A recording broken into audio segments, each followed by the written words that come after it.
pretty massive bullet damage, but then getting the attack speed and the reload speed from Spellslinger massively moves the needle. And now these base guardians looking to be under pressure. Ooh. Taz able to threaten hooks, has the double Good aura to attempt on the assist the hook. push. I mean, these base guardians are getting on pretty quick, especially considering the damage Geist can bring and the rest of Abraham's alongside. They may even look for a fight here. Still got a couple rejuves and maybe 30 seconds remaining. They could force a shrine here, and you have to fight into the rejuves if you want to contest it. Oh, what Nice a catch. hook. Love to see it, and that might just result in a kill here. No, not Isolated. the Venator. Oh my, okay, Taz Nice is doing hooks. dirty things to the opponents here. pops the aura, keeps things pushing. We don't even Eternus gonna have clear out the other Sonya side in of the this map, fight. and This is Venator insane. getting run down. The executions now coming through from together. Oh, this is gonna be a short game. It And looks an like, additional, fellas. okay, Taz is actually cheating, man. He's hitting every single Yeah, hook. Taz This is is insane. disgusting, and honestly, man. I think the game's just over from What that an spree of insane kills out of review. Abrahams. They should get at least both shrines here, if not an additional patron drop. And this early in the game, that feels unrecoverable to me. Yeah, totally. Everything is going to drop in the base. Yeah, I don't think they're sticking around beyond the patron drop, but I completely agree. They can definitely do that if they want to. Unless they want to try to play it safe, everyone is starting to respawn. You know, Shrine Brayden's at gonna be back 23 in the minutes, action holy. here, and, I mean, to be the honest, for Oblivion, DLNS they might VOD wanna review we try to did just force earlier in kills to this week happen of inside the last base. week, At this point, Zergy's team the road sleep will come in and won the time, entire see if game they in can find 22 and a any half value minutes. here. But there is just They're too just much. ending Look how dead. many troopers. But it Yeah, looks there's like this 10 is going to be million pretty troopers here, close. and Looks this like is the this will be a lack of D push, 24-30 right? win. Oblivion, we talk so much about Circle Lock, but they don't really have any D push. So when they're It's this an behind, absolute those troopers stomp crashing from the base, Abrahams. They've they played don't this so have any well. efficient way of Taz's clearing hooks them. I mean, it's just like opened heavy up this melee entire feels like the base best way to fight. clear There's a ton nothing of they can troopers. do. You They see keep getting thrown, it's like, just not literally enough. hooked The roll comes into through here from Saint. 1v5s. Sonya is down, but if Mayonnaise falls, and so he does, really starts to feel like you're gonna have damage issues in these fights. Empty Dreams and Arzo both still very healthy, very strong in the fight. All right, Saint. What was that? Yeah, clean game from start to finish here from Abrahams. Yeah, Started out with a lot of 24-30, kills, ended with a lot of kills 24-40. and kill streaks. Really, and really they will fast take the game. victory, Okay, and once Alice, again, we'll be in a are finals you match here on the live available shift. for I mean, a I quick would say VOD I'm review? not surprised, and I knew Abrahams was going to 'Cause be a I heavy have a favorite coming feeling into this, but this was a tour de force. I mean, to be able to not we just can dominate just send the it. early game in a fashion we don't often see, as you were mentioning, right? In All right. top-level competitive deadlock. Let's send that it, because kind I of have a aggression feeling these guys that are going to early into yap the for game, like but 45 also then, minutes to an hour before closing picks out and a game bans on that the finals maybe in game. another series, you would have backed off, you would have spent your soul. We're gonna do a little bob and weave here. We're gonna bob here on the DLNS and weave here on the bob review, Say, and you know what? We're ready for the real money We're match doing here. it. We're ready for a real opponent. Abraham's in it to win it. okay. I'm gonna keep this on my second monitor, but I may stop paying attention to it. If you guys notice that they are doing picks and bans and whatnot, let us know. Let me pull up your game here. Be a better warden and boxes. That's what you asked to improve on. What exactly do you mean by boxes? Are you asking for like box routes, Alice? Is that what we're worried about?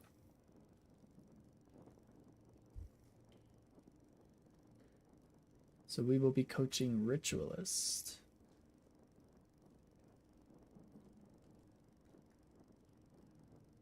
Okay.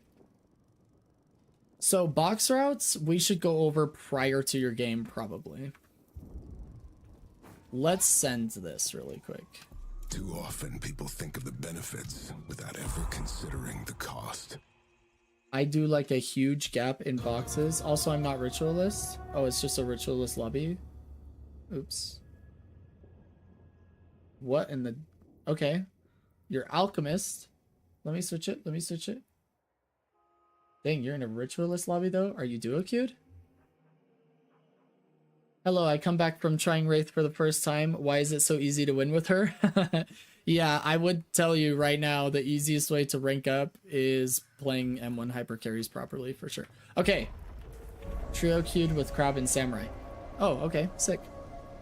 Let me go over a few box routes really quickly for each lane. These are small box routes that you can usually do between waves, okay?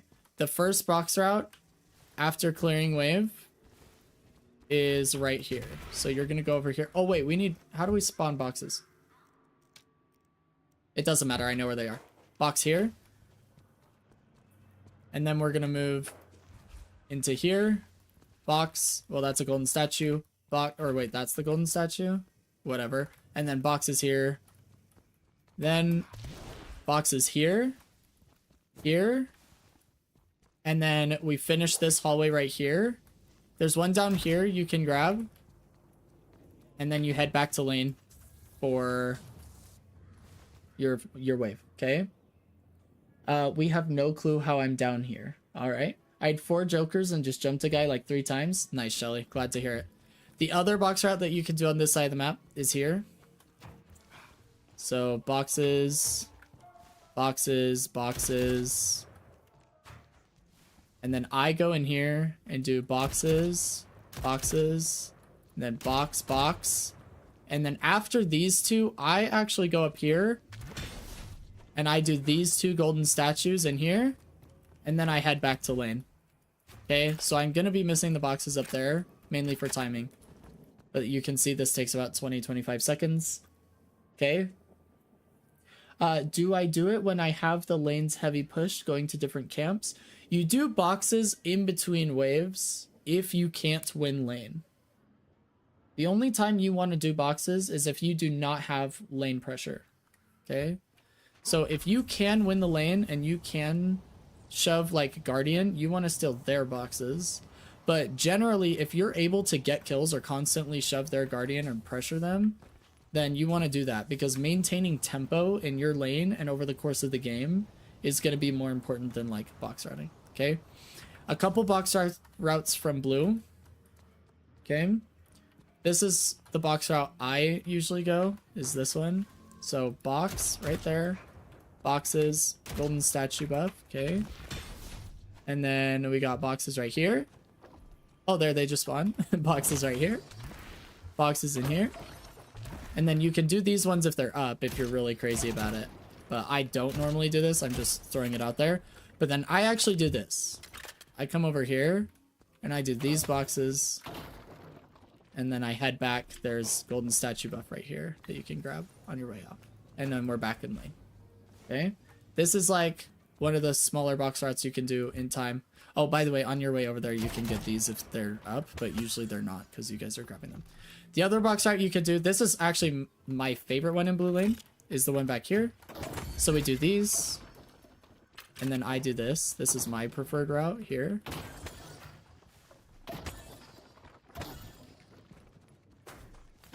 We come back into this room, and then we wrap around here. Well, actually, you can do these two, I suppose, but that's generally part of a different box route. And then you finish off with these and hop back on zip back to lane. Okay.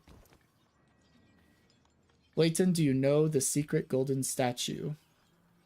The vents let you get the boxes on top really easily. Vents will help you a lot. Yes, there are extended box routes. I don't know which secret golden statue you're referring to unless you're talking about the room. But the third box route in blue, because blue has like a gazillion box routes, this is the next simple box route that you can do, is you actually want to start down here. And this is the one I would do if boxes are just spawning. So for me, this is like right at 3 minutes or whatever. I would start right here, and you'll see pro players do this. They'll sit right here at 2 minutes and 58 seconds, and then they do this.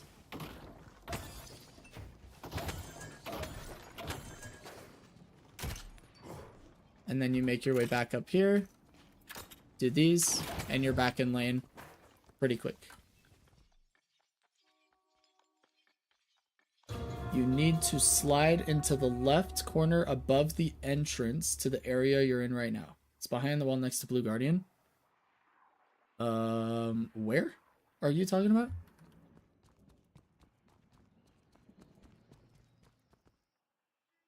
Up there?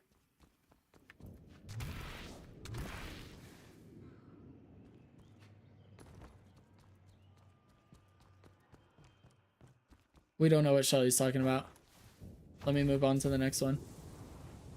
Shelly, you'll have to describe it or send like a screenshot. Go into Explore New York really quick and send a screenshot, okay? Now, there are more advanced box routing videos that you can look at, like especially if you want to go in an extended box route and miss a wave, so you can tell your teammate like, hey, get this wave, I'm not going to be there. But anyway, if I'm in yellow, there's a couple box routes you can do here. This is probably the most common one, is right here.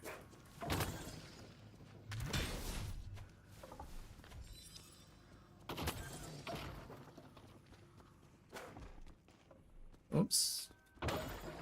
Now, from here, it depends on whether you're doing something extended. So for me, most of the time, box route has already ended here. I just grab these, and we go home. If you want to do an extended box route, or a different box route altogether over here, like let's say those boxes are still down because you just did them, the next box route is up here. So we come up the rope, and we do these. So this is box route number 2, or extended box route.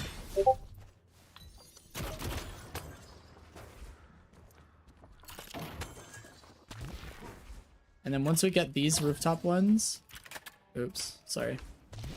We're gonna get these rooftop ones and head back into lane. And that's this box route. I sent you a screenshot of the corner. It's silly. Let's take a look at it. Hold up, I got main monitor still showing for some reason. Okay.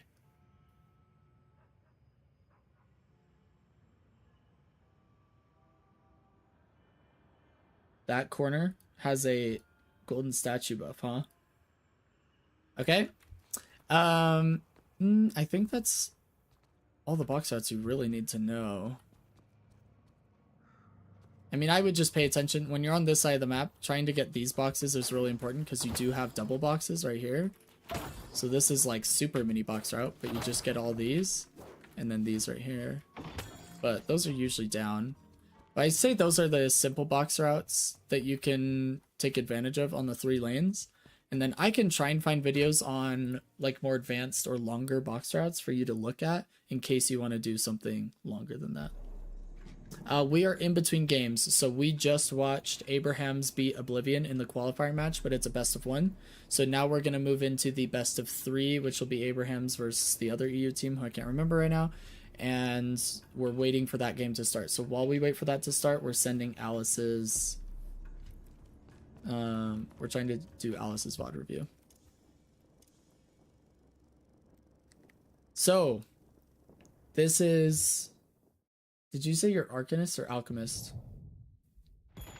Did I even put the right one up? Alchemist.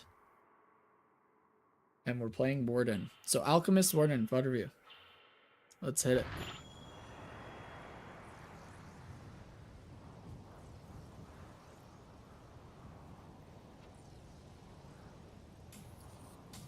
Are you copying a build and AP order from that build, or do you do your own thing, Alice? They won't get past me.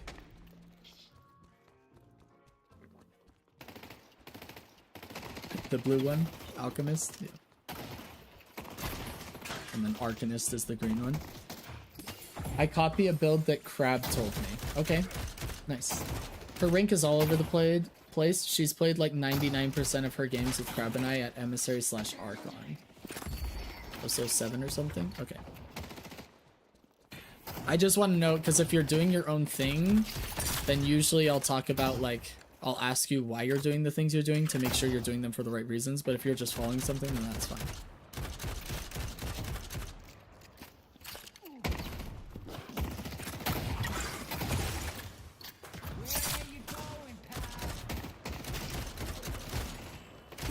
Good securing the orbs. Slide down the stairs.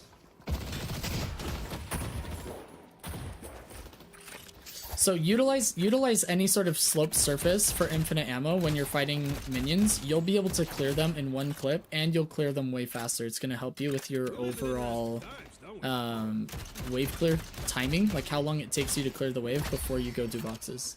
They'll try to run. It won't go well for them. So utilize stairs, get infinite ammo, utilize stamina, and then when you dash, you slide out of it, like hold control, get infinite ammo, and use all of that to hit minions so that you can do as much as possible, as quickly as possible. Oh, you a psycho. I like it. I have a bad habit of reloading due to CSGO. Yeah. It's gonna take a minute to break that. But like the stairs in front of you, I would go up halfway and slide backwards and use like just 2 or 3 bullets of infinite ammo is better than nothing, you know what I mean? Yeah, really bad habit of reloading. What I would do, and you'll watch this during the pro games that we play, or that we watch today, or any pro bot reviews that I've done, you'll notice that they will shoot all of their bullets. They'll utilize infinite ammo, but then when they get to their last few bullets is when they really start focusing on infinite ammo. And they'll start sliding around, using stamina and sliding. They try to clear the wave in one clip almost every single time, depending on the hero. But trying to steal orbs is really big.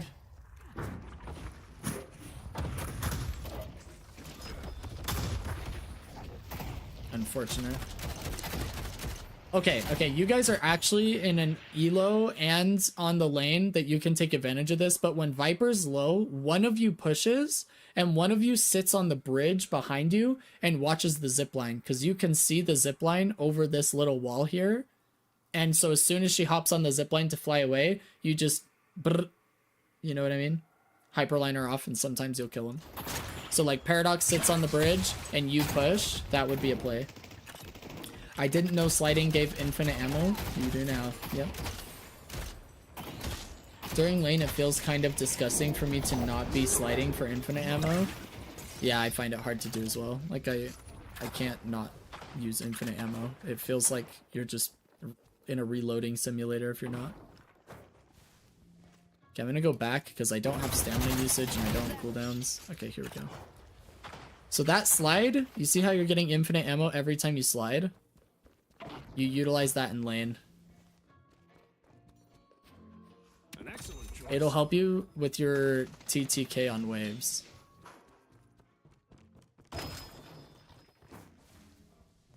Yeah, I didn't know what that meant when I saw it. There you go.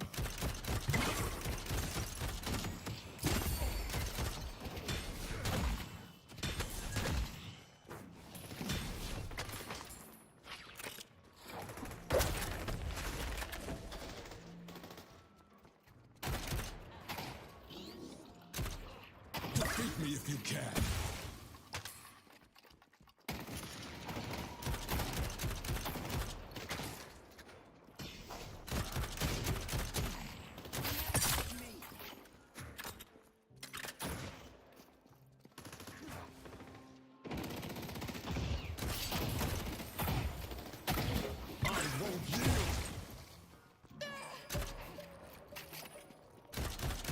I think Wraith just proved to me that StatLocker just really likes big stupid numbers. I feel like any M1. Focus the wave first? Yeah. Definitely prioritize killing the wave, and then you can push with your wave.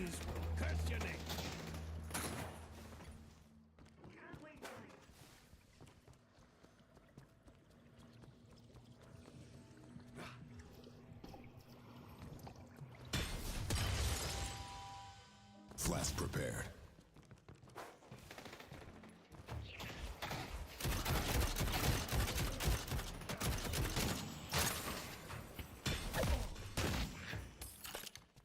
Oops. Performed as Eternus 4. Lol. W. Yeah, I wouldn't trust StatLocker with anything. It also told me my peak was like Ascendant 6 or something.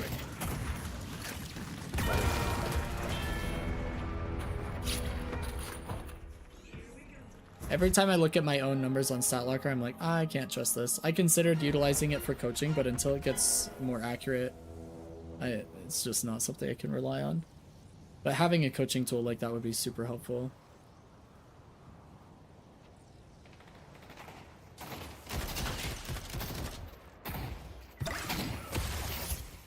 So this whole time we should be hitting minions. If there's minions still alive, that's what our ammo should be going towards. After they're dead, we start pushing the enemy while we have minions pushing with us. Oh, this is a kill. Oh no! We got so greedy. Oh boy.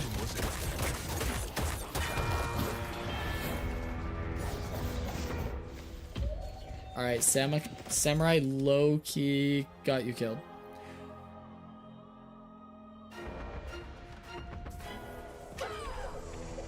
I'll let the Blatant be the judge of that. Lol.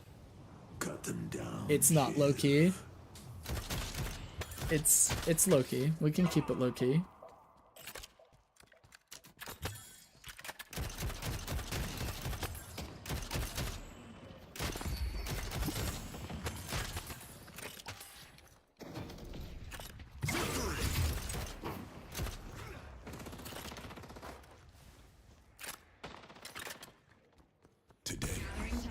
Alice, what rank are you in CSGO? Or CS2 or whatever you play? Like either some sort of premier rating or like competitive rating, whatever you prefer to give me. SMGE when I played. Okay.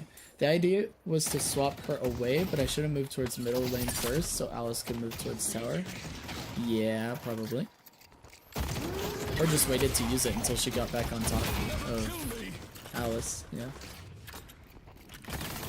I play Ivy a lot, but for Wraith, it's practically my pure micro macro mezzo.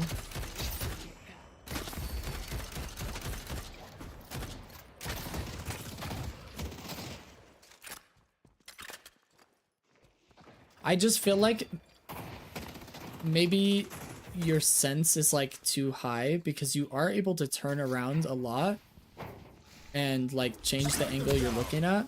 But when it comes to micro adjustments, so like when you're zooming in and you're trying to like hit an orb, it seems like really labored because you're trying to deal with the high sense. It's just a little random thing that came to my mind as I'm watching you play. I could be totally wrong, but that's just how it feels. This is where you fall.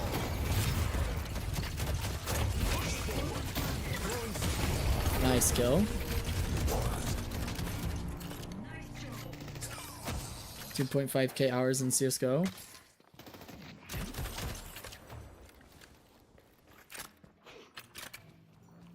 When I use lower, it feels like I can't keep up with my brain. I mean, I'm not saying low sense. I'm just saying lower. Like, you might want to try changing it like a teeny bit and see if you even notice a difference in how it affects like not being able to keep up, so to speak. So I'm a high sense player. So this, keep in mind, this is coming from somebody who plays with like what would be considered insanely high sense. So like compared to all pro players that you want to compare it to, my sense is definitely on the higher end of the spectrum. Now people have higher sense than me for sure, but I'm on the higher end of the spectrum.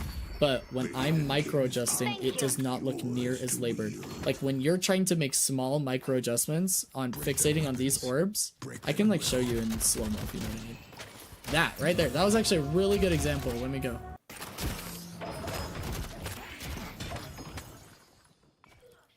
You tell me if this looks smooth to you. Look at all these tiny micro adjustments that you're making, but then watch this. Watch. 1, 2, 3, 4.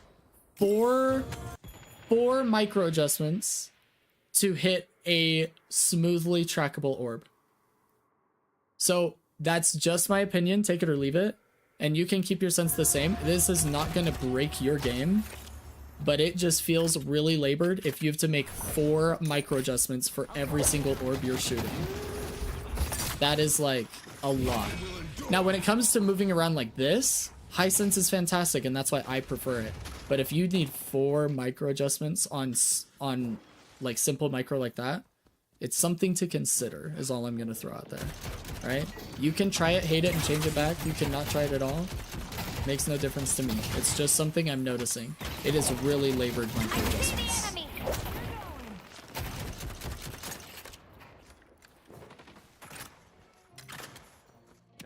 3408 DPI. That is a randomly specific DPI number.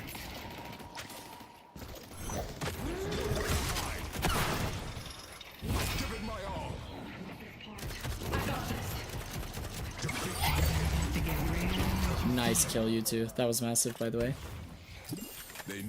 Do you think first try Wraith or the Ivy match would be more productive to review? That's for you to decide, Shelly. It's whichever one you want coaching on, really. In general, it's just whichever game is closer. But if you want to learn Wraith and you want to get better at her, I can coach that game. Sure. I don't care.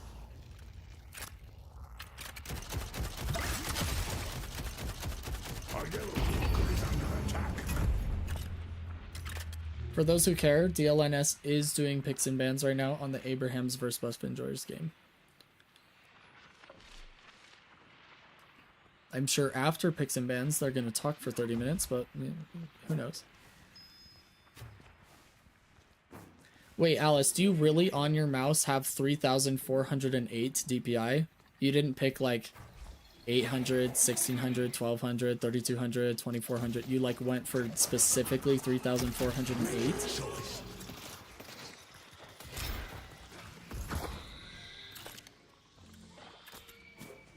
Yeah. What's your sense? I wonder what your sense is in game.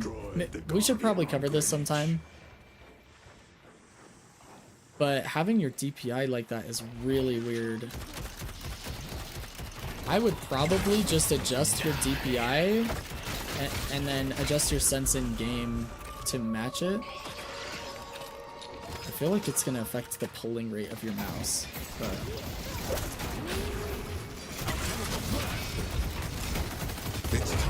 oh, that's super unfortunate. Okay, so going over this fight really quick.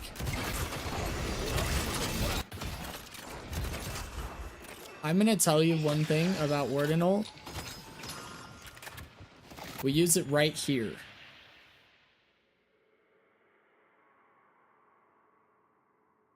I'm used to moving only my wrist, not my whole hand to shoot. I mean, that's pretty normal for micro adjustments. It's only going to be like big sweeps that people would start to engage their hand or elbow.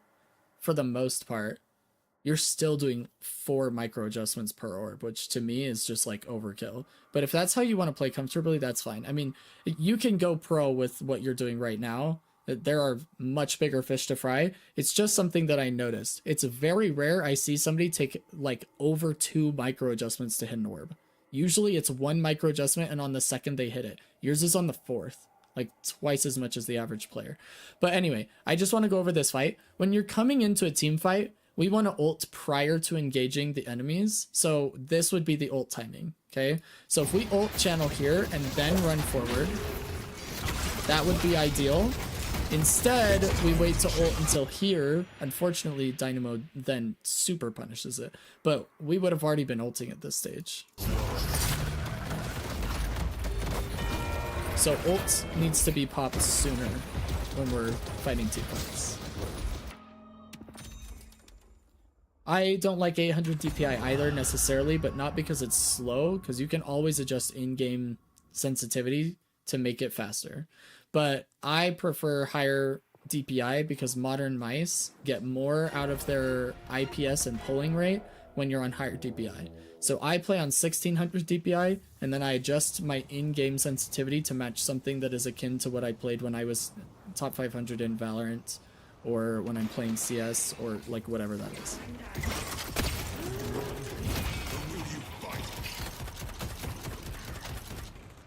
Defeat me if you can. Yeah, I hate how punishing getting it canceled is. I'll try and do that. I just suggest you I don't know if you've even considered fidgeting with it, so I thought I'd mention it. Because you, in these like small micro adjustments, you are mega fidgety. And that's usually because of high sense. Especially if you have as much experience as you do playing a tactical shooter. I'm like almost completely convinced it's your sensitivity and the way that it's interacting with Deadlock. You may want to try lowering your DPI slightly and then increasing your sensitivity in game so the ratio is exactly the same numerically, so your sense actually doesn't change, but that your DPI is more regular, because for all I know, Deadlock doesn't handle high DPI well for whatever reason. Like, I don't know that for sure, but it's just something I'm throwing out there. 1.25 sensitivity in game. Yeah, I don't know what my sensitivity is, so I can't really tell you. I can just tell when I'm looking at high DPI. Or high sensitivity in general. Take this boon. They're here somewhere.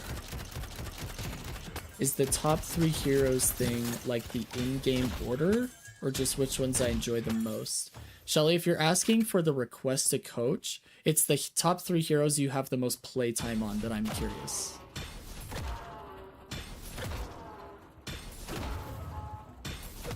So Alice, modern mice tend to handle increments of 400 the best. If I were you, I would try 2400 and then I would adjust my sensitivity numerically to match perfectly with what I have right now, so it feels the same. And then I wouldn't change my DPI, I would slowly change my in-game Deadlock sensitivity ever so slightly. We're talking like micro adjustments to where you're not even sure that it changed, but that it's going a little bit lower, and I wonder if you're going to feel like securing orbs is less labored.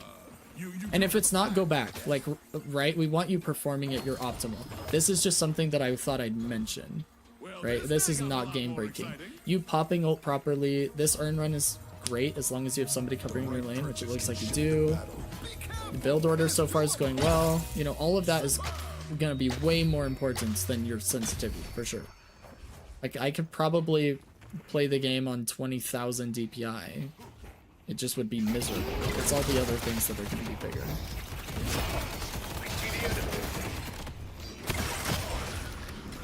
The other thing that I would maybe suggest here, and it might help you out, so you should know this from CSGO, but there are certain guns that you can ADS with, and then most other guns you can't. You're just looking at a crosshair. In close range fights like this, you might find it beneficial to not be holding your alt fire for the zoom in. It might be better for you to treat this like an AK or an M4A1 or whatever, like something that doesn't have an ADS, and then you won't have to worry about micro adjustments as much because you'll be zoomed out. But you're zooming in on these fights a lot. And with high sense, that's going to be even harder because the target is like going to be moving really fast when you're zoomed in, right? Yeah, I'm so bad at clicking it because my vision's bad. I mean, you do what you gotta do. I'm just letting you know, if you treat it like an AK or an M4A1, like however you want to think about it, like a standard rifle that doesn't have ADS, I think you'll find it easier to handle your higher sense in these fights as well. Easier to hit the headshots, I would think, but just another suggestion based on what I'm viewing here. Okay, I'll try messing with that a bit. I was unsure if orb loss was me or timing. It looks like it's a combination of both. You seem to be shooting orbs a little bit late, but you also are doing a gazillion micro corrections over the course of the entire laning phase. So I do it a lot when I play Rem too. It's at the point I don't notice it. Okay. Shelly, thank you for the request. I don't think we're going to be able to get to it today, but I'm glad that it's in the Discord. That way I can keep track of it and prioritize you. I think you should go in there's orbs that pop up in the training room. Hopefully you know what I'm talking about. And I would practice shooting those and see if you can get them consistently under 100 milliseconds. And that'll help you get the timing down. But right now, I think it's hard to get timing down when you have to make so many micro corrections on your crosshair getting there. Because, like, your overall aim and tracking is really good. It's just, like, so many micro corrections in these fights.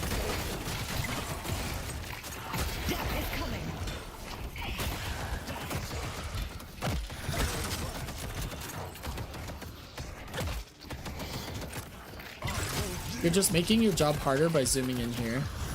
In a few seconds, it'll all be over. Oh, you should try and get aggressive while you have ult up. Because now you're gonna die without killing Graves. Yeah, had you pushed, you would have killed Graves there. So when you're on Warden, you definitely want to be more of a W key.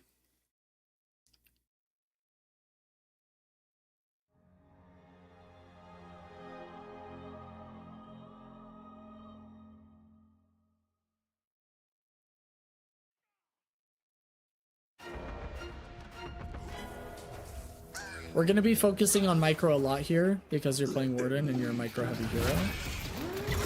So I probably won't be talking a ton about macro, especially because what you wanted help with had a lot to do with micro as well. So hopefully that will be the best way to help.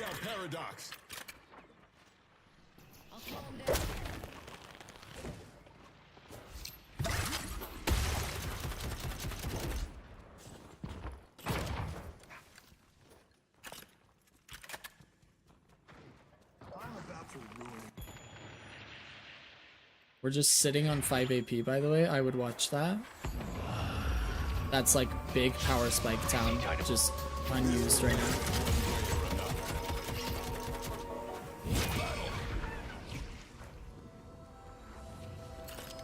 Okay, so really small thing with micro here that I'm going to go over. I'm glad you finally utilized your 5 AP. I saw you put it in there after the fight. This is what you normally want to do with Warden, or a really good combo that will work effectively at like across all ranks. If you use your flask and run at the person, they will use what little stamina they have left to get away from you and maintain the gap.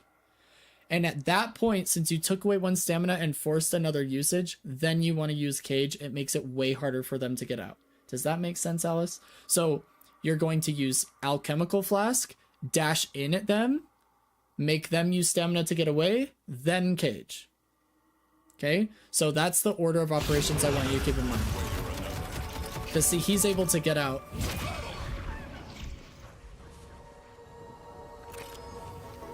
Good job being at the rift with your team. Good job zoning the victor altogether.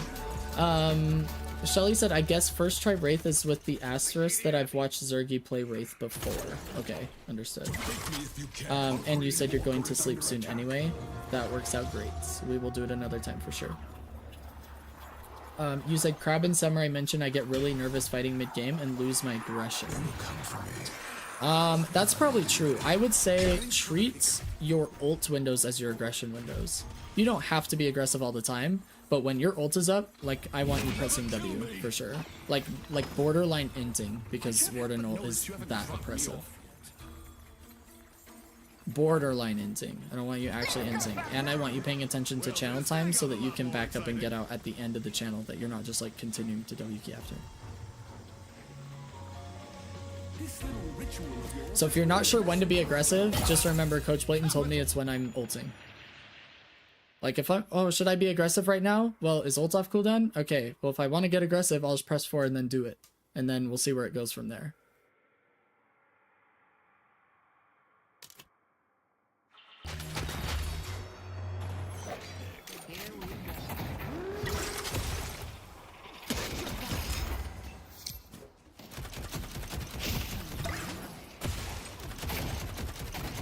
I also feel like we're not pressing shield nearly enough.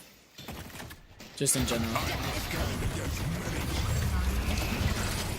Nope, W key. See, we're not getting any value out of our ult. None whatsoever. We go back in by the time it's done channeling.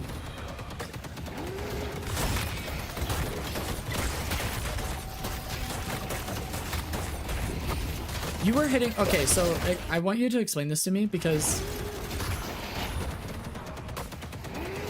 Right here, you're hitting like all your shots, okay? Watch.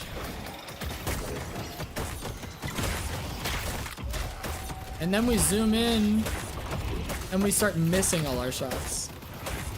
So I don't understand why we're zooming in at all.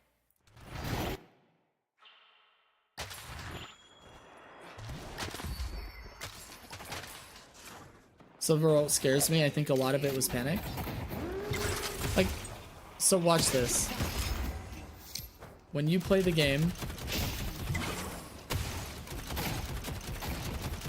and you zoom in, I feel like your accuracy goes down the drain, to be honest with you. I don't know why that is.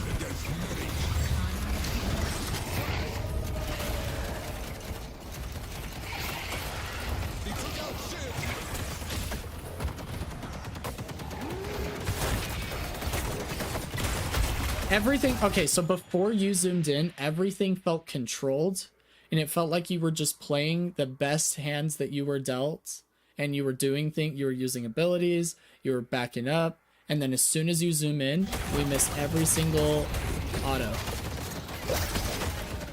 That's just how it feels.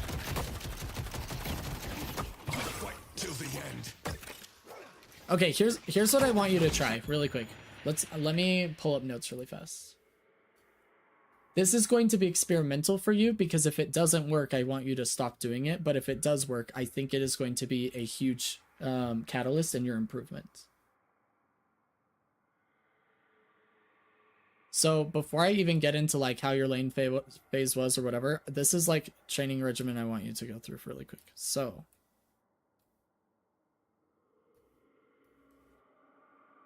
this is like, first thing is, let's see if 2400 DPI with a corresponding in-game sense that is higher feels better. Specifically, oops. Oh, specifically when trying to secure or deny orbs. That's when I want you to pay really close attention. The second thing, I want you to unbind right click. Okay? No more alt fire. I want you to play 5 games. These can be bot lobbies if you prefer, with no alt fire bound. So you have to use zoomed out autos and get used to tracking.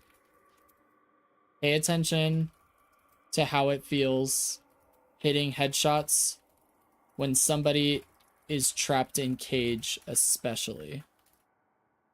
Okay?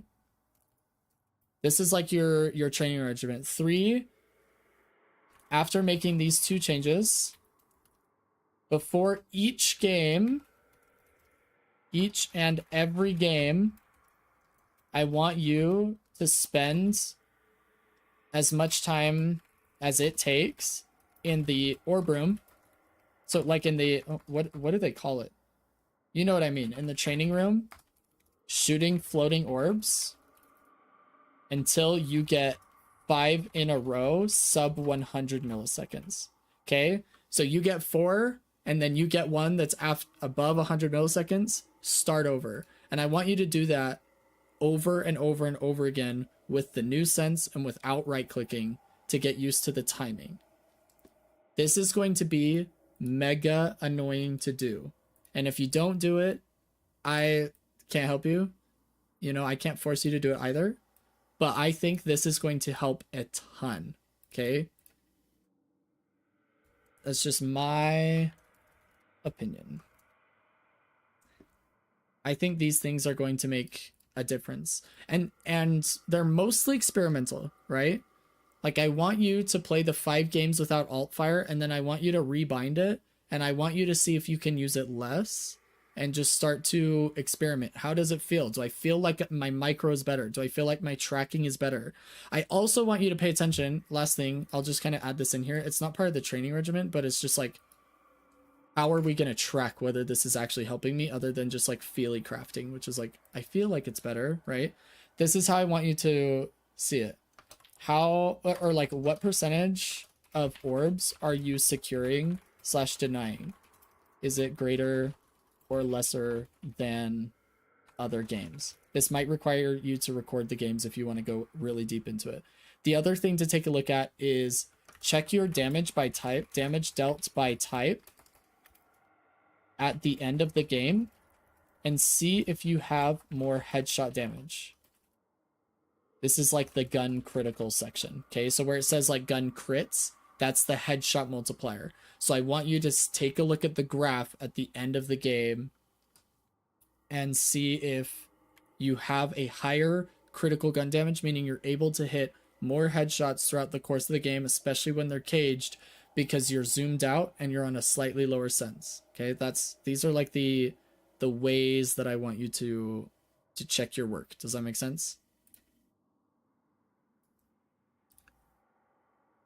And then really quick, we'll get into this because lane phase is over, so we can kind of touch on this.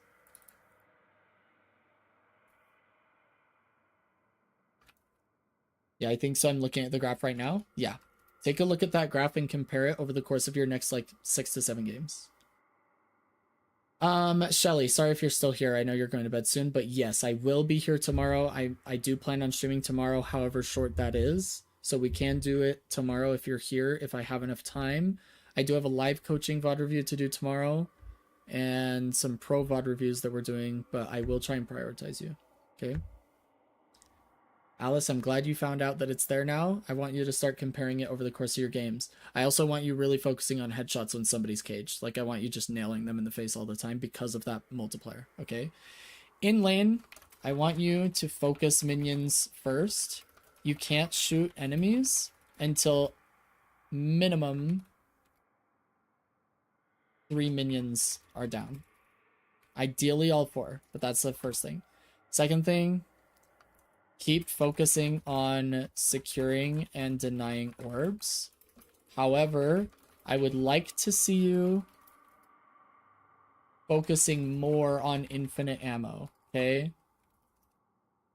Slide on every slope. Use stamina and slide if you have to. Try to clear each wave without reloading. That's like your general goal. There is a training regimen we can do for that. I don't know if you were here for me telling like Bullet and Heather to do this, and I can give you that training regimen after, but this is like more important. Once we experiment with this, then we'll work on the other one. And then last thing, Warden micro combos or combo that works best is Flask plus dash, close distance, and apply pressure. Oops, apply pressure. And after they use once at least one stamina, then send cage. Okay, so it's Flask, close distance, then cage.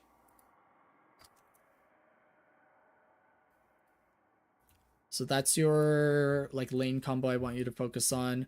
Focus on minions first. Last thing, this applies to lane and mid game, but we'll outline it here first. Get really aggressive on ultimate casts, especially if they are on your guardian. This is massive kill potential. Okay, and then from what we've seen of the mid game, I'll just comment on this really quick and then we'll go from there. We'll just keep watching the VOD. But mid to late game, the first thing is if you're unsure whether you should be aggressive, pop ultimate and get aggressive. Learn from your mistakes. If ultimate is unavailable, don't get aggressive. This is a general rule, right, that I want you to keep in mind. But for now, let's move on and finish the VOD.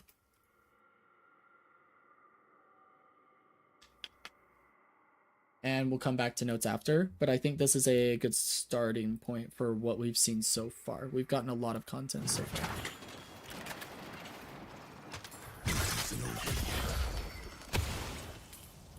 I'll likely be here since your streams start at a comfortable 8 p.m. Awesome.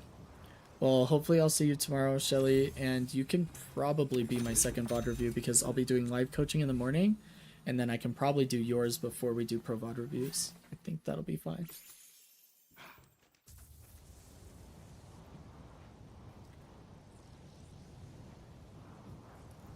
Okay, and it's okay, Alice, that you weren't here for the training regimen that I gave to Bullet and Heather around infinite ammo. We can do that after we start working on the other things, because like watching you shoot orbs is like, it's like really labored. And I guess I'm being hard on you because of your experience in CS, right? Like normally players struggle this hard because they are new to heavy micro situations in a MOBA shooter, right? Like the most micro they have to deal with would be like tracking enemy players, right? They don't have to deal with like neutrals requiring micro, and they're getting used to that. But with your experience, it shouldn't feel as labored as it does. That's just my opinion. But I don't mean to harp on it, like we don't need it. We know what we're gonna do about it. We're gonna see what else we can find that's gonna help you improve this mid and late game. Oh, AP. I'm gonna put that in the mid game notes because you were sitting on 5 AP. I want you to pay close attention to your power spikes. So like know when you'll have enough AP to be able to upgrade an ability. That's I main op in CS, which may have been why. Headed to blue. Yeah, but okay, but think of it this way. I also main op in CS. Can you imagine trying to hit a shot with 4 micro adjustments?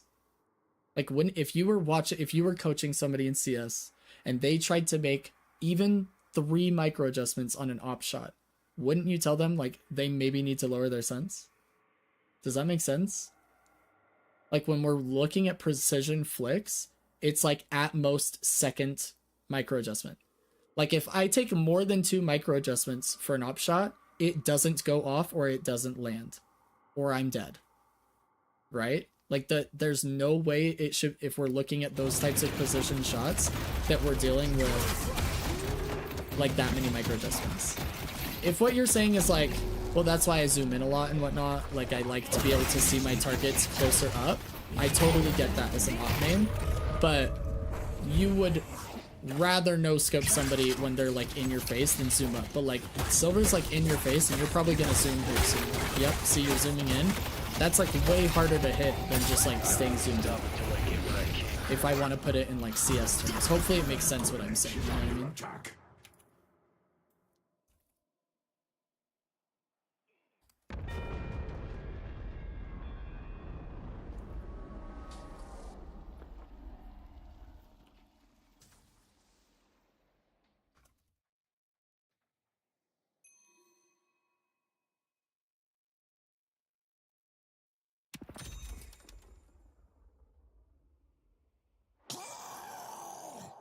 Well, good luck with the stream. I'm going to sleep. I hope you get a free meal or something.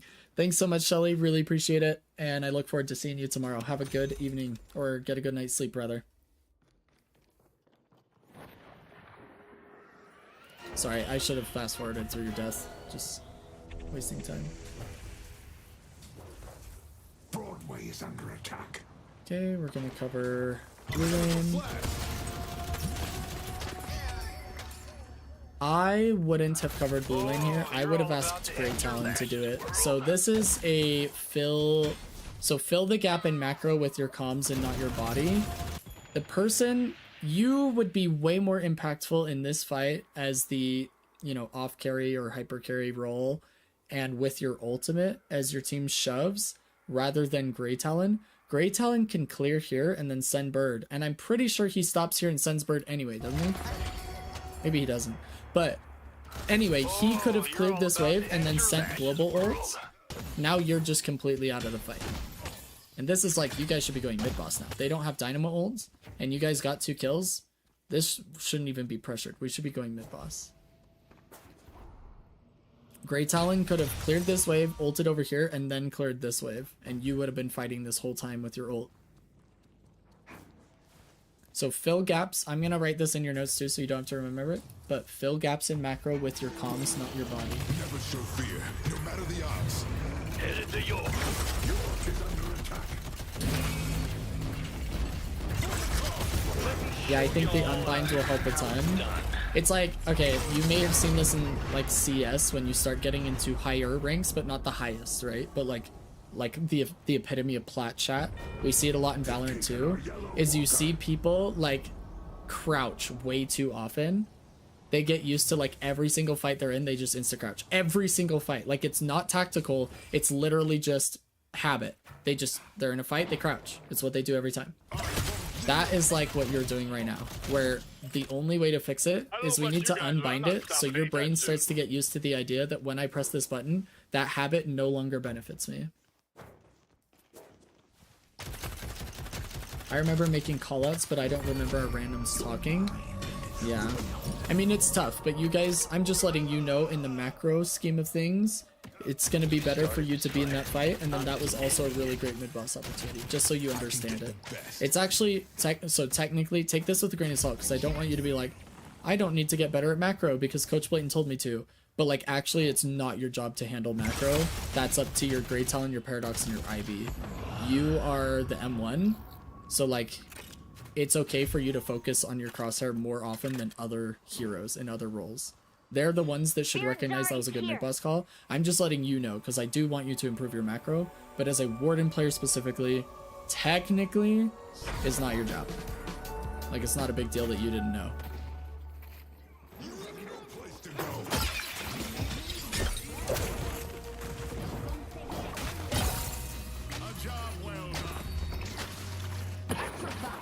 We were 4-stacking this one, forgot Reptar was there. Yeah, so it's your buddies in the Discord, it's pretty much their job to recognize where you guys should be going next. See, this, like, look at how jiggly you are. I don't want to harp on this too much more, but like, look at your crosshair compared to the player that's like barely moving.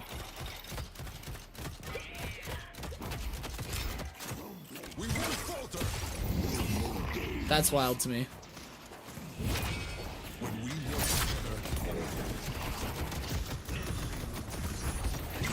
I also want to see you apply CS like crosshair placement to this game. I would really like you to focus on it. I want you to be at head height as often as possible. You're doing a whole lot of verticality stuff, and I would like you to stay at head height, especially when Cage is about to bring him to the ground.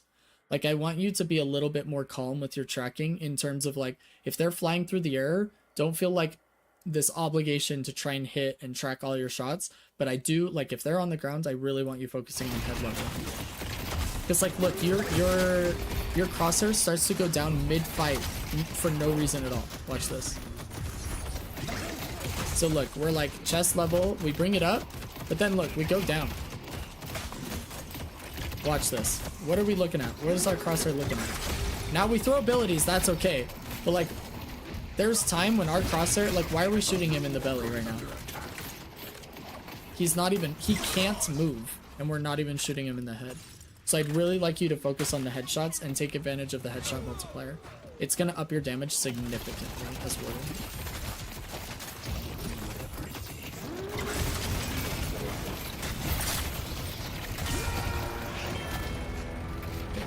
Overall, that fight actually wasn't bad, and you guys did fine. I would have popped ult probably if I was gonna keep fighting, like if you didn't want to just back up and reset.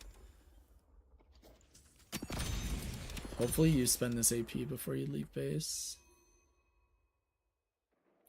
But I do want you focusing more on your aim, like your micro, like focus on those headshots.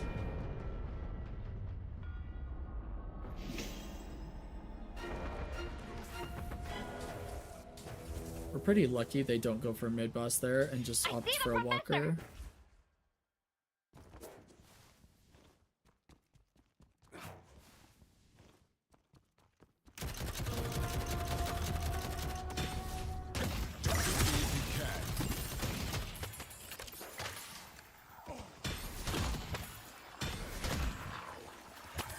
Okay.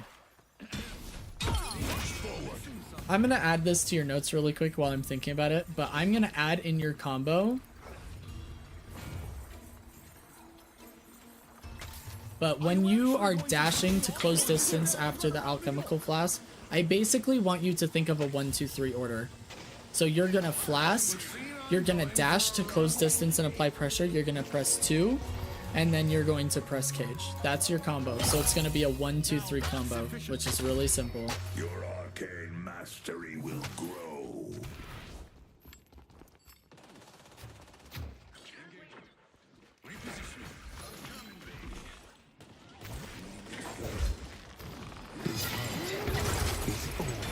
I'm gonna say 1 dash plus 2 3. That's your combo. 1 dash plus 2 3. You work well with others, Ivy. Nice kill.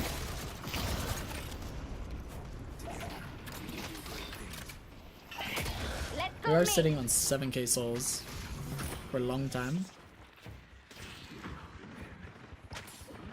Okay, wait, did you leave base? No, you spent. Okay. Oh, it's the Rift. Rift gave you a bunch of souls. Okay, sorry. It's over. Let's go me. I got earned before the fight and Rift. Yeah, it makes sense. Because I thought you bought when you left Sword, but then I was like, how do you now have 7k? But it was the 2 objectives, yeah.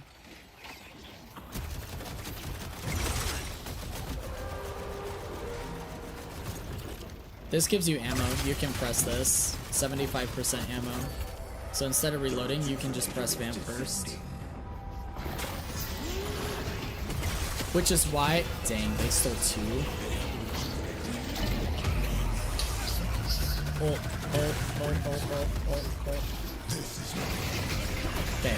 We're a little late on the ult, but yeah, it was... I'm glad we used it. Our ult is such a good pit fight. I would actually, as a general rule of thumb, really quick, I'll add this. It does. Everyone got... Yeah. See how it says plus 75% ammo just to the right of my mouse right now? This gives you an increased ammo capacity. So if you press it, you don't have to reload. You get like a bunch of ammo back. Okay, you said Everyone got nervous of Dynamo ult and backed out. I called to not due to cage silence. Okay, it actually doesn't matter that much if you get Dynamo ulted if your ult is already channeled. And since you will have unstop soon while channeling, once you max the ult, it's even better. But what I would like you to do is I want you to ult every single game.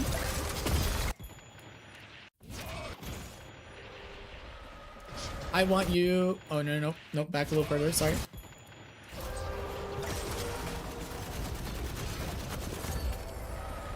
This is where you channel ult. Okay?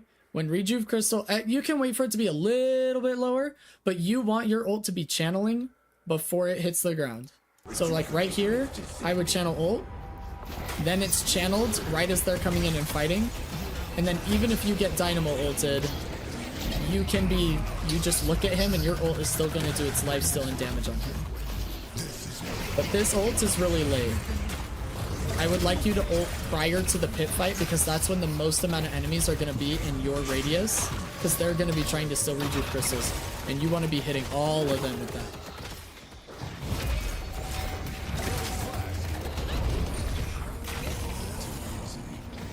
You guys do clean up really, really well.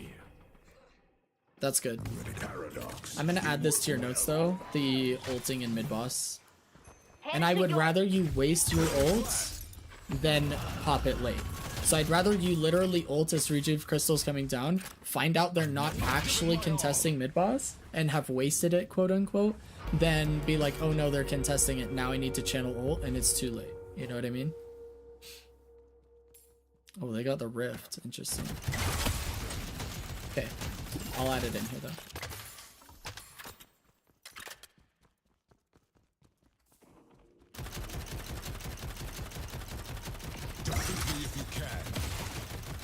Unless they're like all dead or it's a 2v6 and you guys are like, there's no way they possibly contest, then maybe you don't have to, but I would generally just pop it.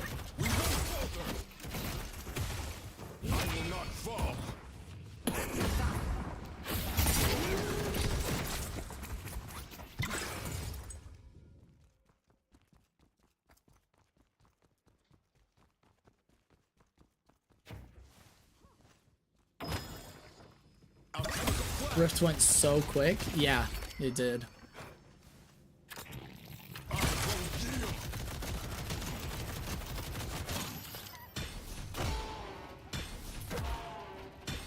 And you getting all these urns is really big too.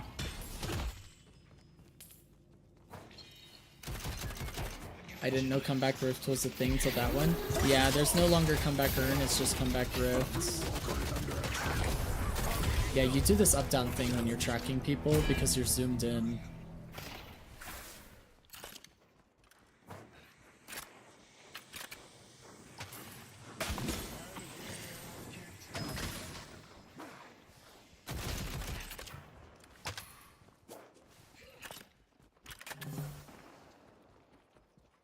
I see Dynamo. Excellent shot. I see the enemy.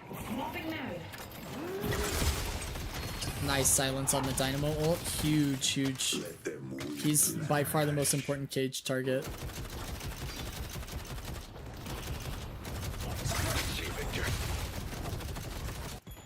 Okay.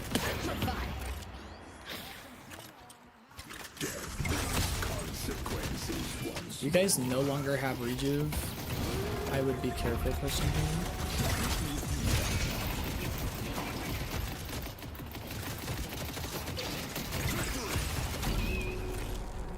You can line of sight Victor ult as well. I don't know if you know this, but you don't get stunned if you line of sight it. So if you just go behind this pillar, it wouldn't hit you. Nice. Yeah. Yep.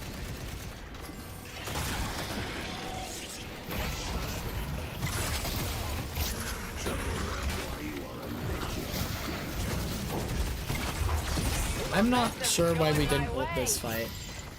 I don't know what we're holding it for. You guys win without it, which is great, but I just feel like it was unnecessary. Yeah, you not knowing that Vampire's gives you ammo is tragic. because you're wasting so much time reloading.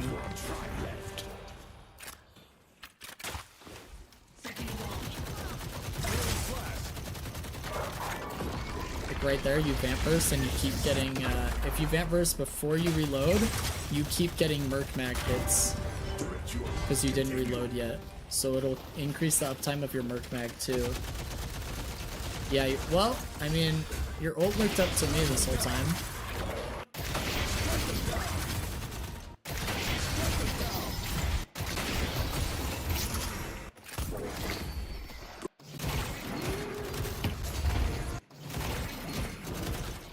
Yeah, I mean, your ult is up this whole time. Cooldowns are showing.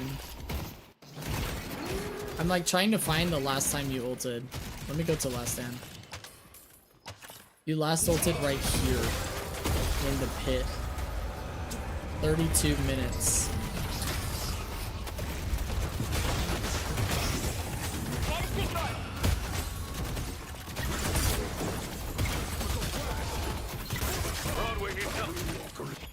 Right here, you got ult back. When you guys push this dynamo is when you got ult back. I see the enemy. So you had ult this whole fight. You just never popped it. Which is true for Ivy too, and Paradox and Grey Zone, but it is what it is.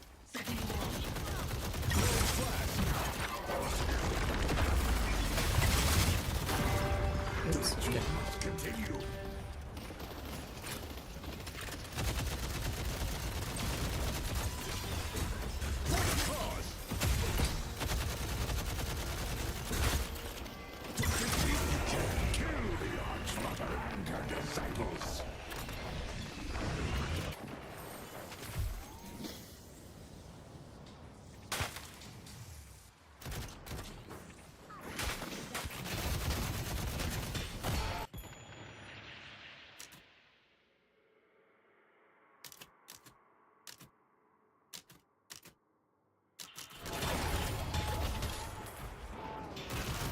I'm like trying to see, because right now it looks like we're just farming, resetting, buying, because we have 12k souls, and then we're gonna try and go for a team fight that wins the game.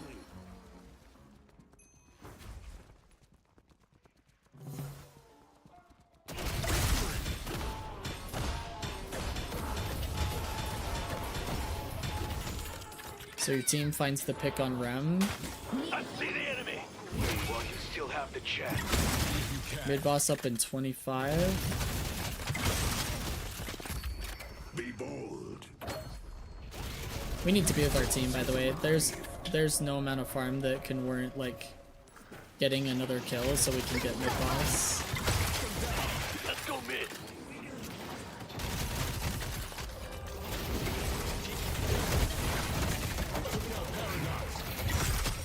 Okay, let me see what actually happens here. Let's go back a little bit.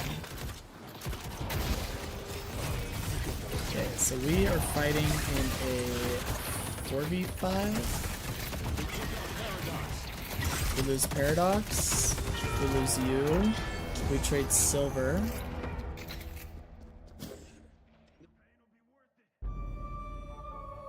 Shiv and Greyton are just soloing mid boss and didn't tell you guys.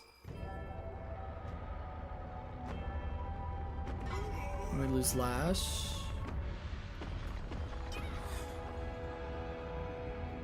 We get all the rejuves. Greyton DCs. You guys get Rift, which is really big.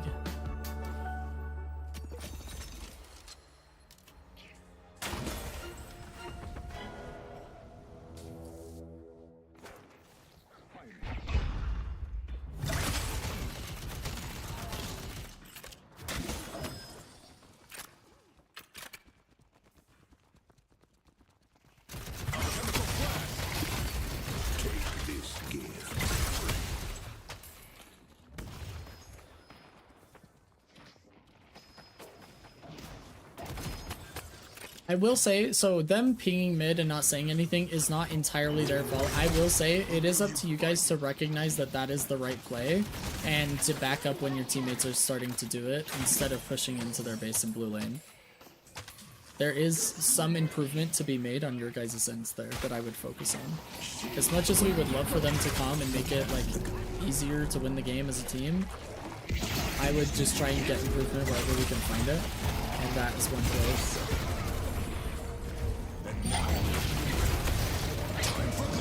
There we go.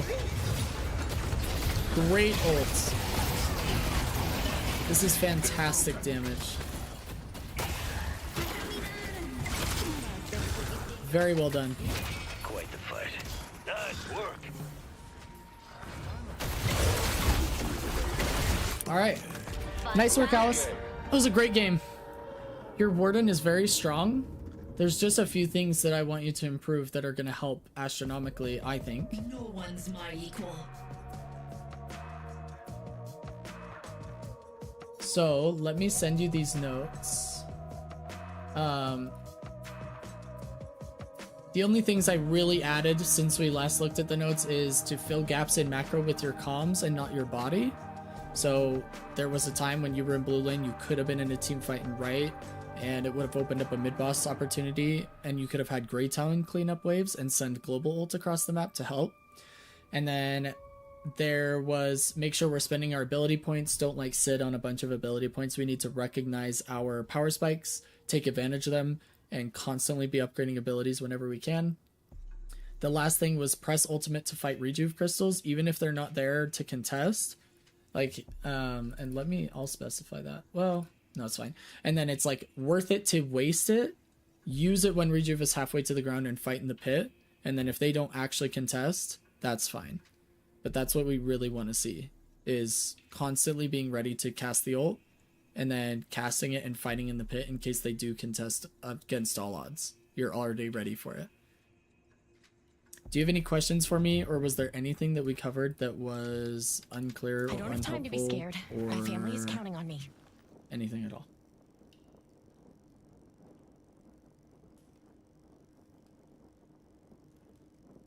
I don't think so. Okay. If anything comes up, let me know.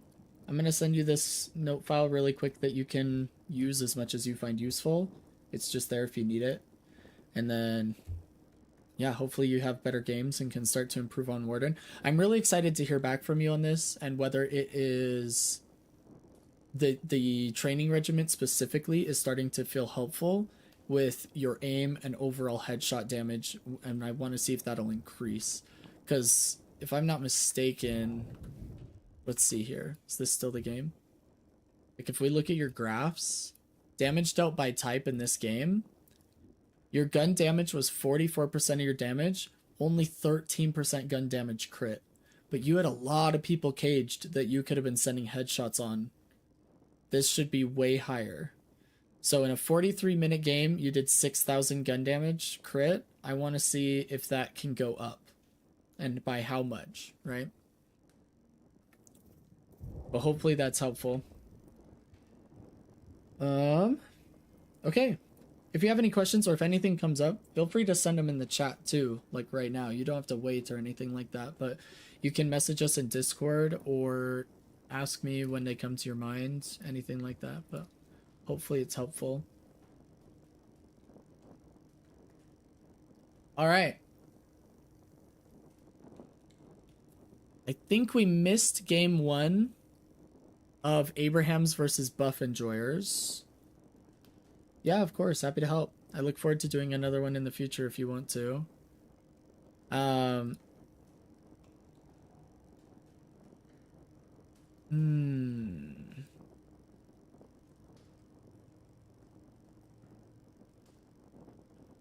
Yeah, it looks like... Okay, here we are.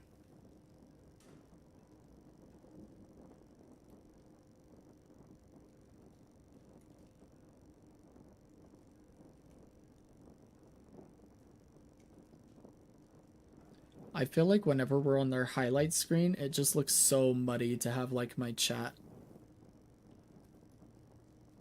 and everything. Like on this left side, it just looks so muddy. Maybe I'll have to have a custom overlay for when we're doing DLNS watch parties or something.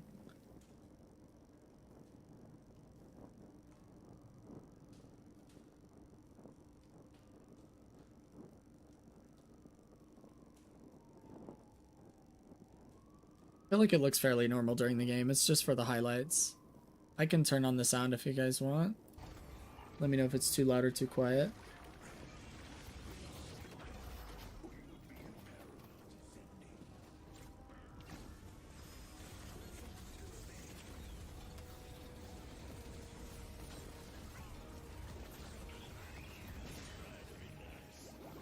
Looks like Abraham's won handily.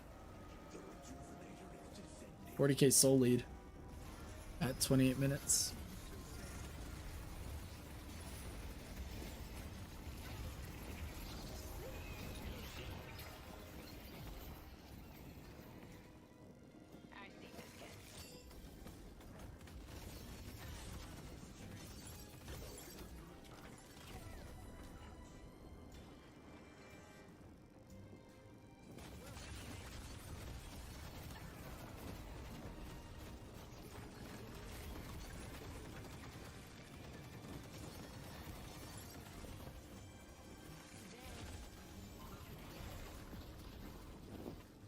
Well, we are back after a quite devastating loss here for Buff and Joyous in the first match of the money match here up against Abrahams. But honestly, Abrahams are looking good. They're looking rejuvenated. I think that victory took a lot of weight off their shoulders over this last weekend here, and they're looking revitalized. Which I'm gonna go pick up food, so I'll be back in like an hour. Good luck in the stream. Thanks so much for being here, Alice.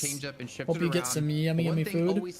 I don't know if we'll be on when you get back in an hour. I'm probably, if Abrahams take this in the next game, if they take the series, I'm probably going to be closing out the stream before the greatly overstated. NA Those chain start. killing blows really. So I mean, if I that's don't like see part of ya, the kill. I think everyone I'll when see we you in a looked at couple the weeks changes, it was like, okay, slice and dice melee. you're This next changes available, everything. and That's I'm what everyone not is on really vacation. focused on. But I feel like in that last match, it felt like the killing blow.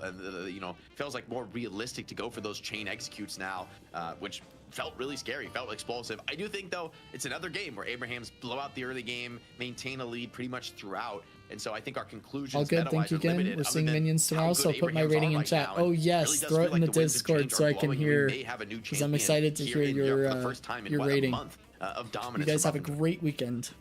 And Dan, does that mean we might see Shiv being banned out or taken away from Together here in this next draft?